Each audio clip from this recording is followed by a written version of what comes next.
Qualifying your prospect. Every business has its own unique parameters on what makes a qualified prospect, and you'll have to determine yours. But most businesses are fairly common in the way they go about qualifying their prospects. There's an acronym in business called BANT. Budget, authority, need, and timing.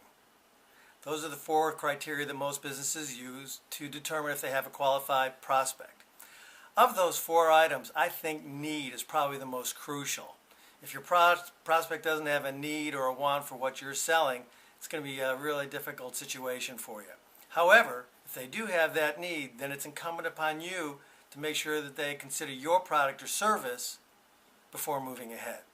So what are some types of needs that you can look for? Well, they may have a need where one of their customers is hollering at them because they don't have a particular feature in their product that yours might fill. Perhaps they're losing market share to their competitors. Perhaps they want to jump their competitor by adding new features that your product may help. Perhaps your product or service may increase their productivity. Whatever it is, you need to uncover what that need is.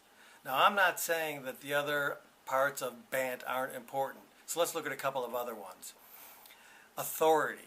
You have to be talking with someone who can be at least involved in making the decision. Hopefully it's the decision maker that you're dealing with.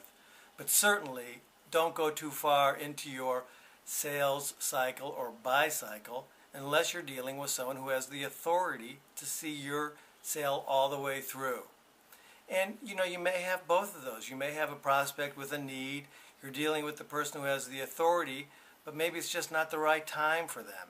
So what you need to do is nurture that account along until it is the right time for them. And of course, budget. You do need to make sure that they have money, because they may have all that and just want your product but not have the money to buy it. So part of your homework here, what you need to do is write down the criteria for your business that makes a qualified prospect, and then stick to that. Go down the checklist and make sure that your prospect meets all of those criteria. Otherwise, you're going to be wasting your time. And as a salesperson, that's really all you have is your time. And your time is your money. So don't forget that. Part of being a professional salesperson is managing your time. And one of the ways that you manage your time well is by doing a good job of qualifying your prospects. Good luck.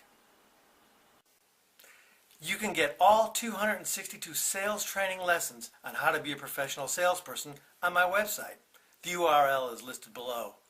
Pledge today to be a professional salesperson, to be the best that you possibly can, to earn more than you ever have, and allow me to be your coach. Thank you.